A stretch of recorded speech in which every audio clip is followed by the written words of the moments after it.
Today's story was written by Reddit user EchoingCascade. One shot. Engineers.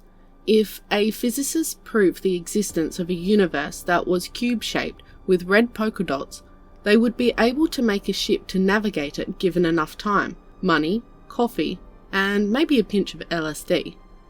And among these individuals, none were better at it than humans.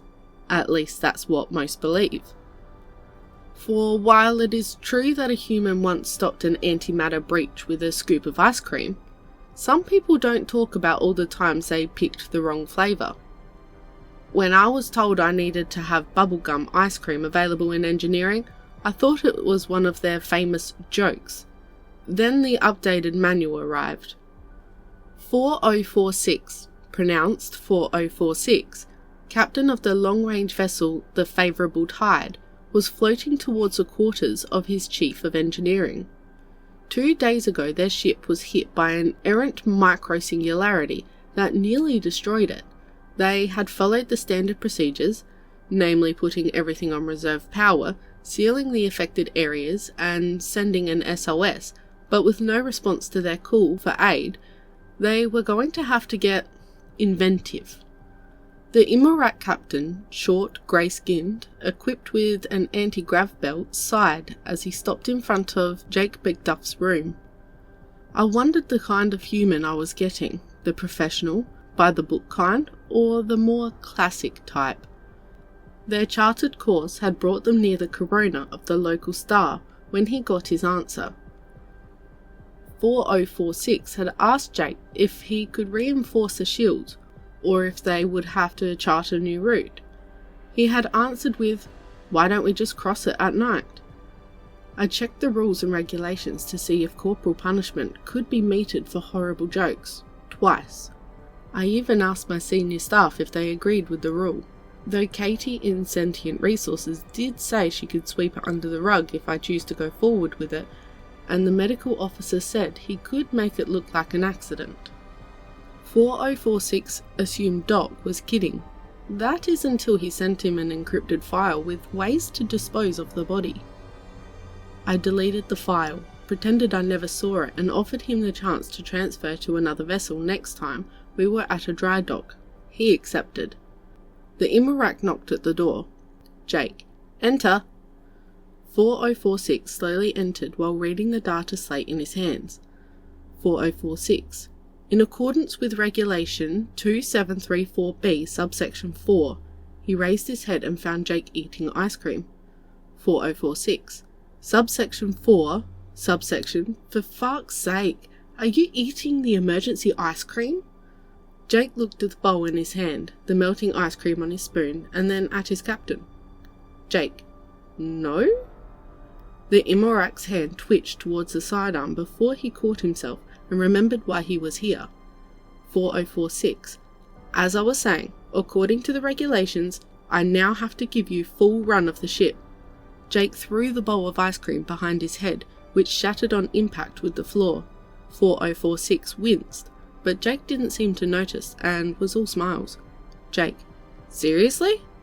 4046 sighed. 4046. Yes. You can cannibalize any ship system and commandeer any resource or personnel to jury-rig our way out of this mess. Jake, sweet.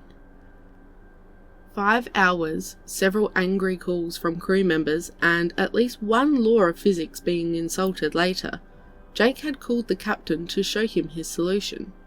Jake, I call it the cosmic rickshaw. 4046 looked at the monstrosity in front of him. It looked like it was made from parts of the engine, a rice cooker, a few plasma rifles, a shield generator, an anti-grav belt, and 4046 pinched the bridge of his nose and fought the urge to yell. 4046. Why is there a medical nano-injector next to the anti-grav belt? Jake. Oh, I recalibrated it to work on ceramics to keep the whole thing in one place. 4046. Very well. Fine. Why not? But why, pray tell, is it held in place with a woman's brassiere? Jake. Yeah, I couldn't get it to hold with anything else. 4046 squinted at the engineer. Jake threw up his hands. Jake. No, seriously, watch. Jake removed the bra, put the injector back on with duct tape, and it quickly vibrated itself off. He tried with multiple other adhesives and other binding material, to no effect. Jake shrugged. Jake. I have no idea why, but the bra works when nothing else does. 4046. Fine. Wait, how did you figure that one out? You know what? I don't want to know. So, how does it work? Colonel Faraday had been listening to Captain 4046's recount of their miraculous return to civilization. 4046 had stopped at the crucial moment to have a drink. 4046. The thing reduced the mass of the ship enough that it could travel at an appreciable fraction of the speed of light through momentum alone. The Colonel nodded.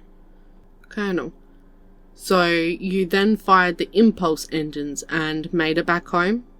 4046 shook his head. 4046. Impulse engine was beyond repair, and the main engine was part of the rickshaw. Colonel. Then how? Did you... Before he could finish, 4046 interrupted him. 4046. The crew put on the still functioning spacesuits. 4046 took a long swig of his drink. 4046. And then we got out and pushed.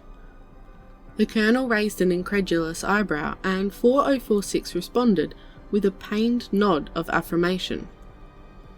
Faraday then pushed a button on his desk to contact his secretary. Colonel. Militia, please tell the docking crew to keep the favourable tide as far away from the station as possible. Make sure security personnel is on hand if Chief Engineer Jake McDuff tries to do anything more scientific than boil water, and we are going to need more whiskey. Colonel Faraday sagged in his seat after draining his glass in one gulp. Colonel. Lots and lots of whiskey. End.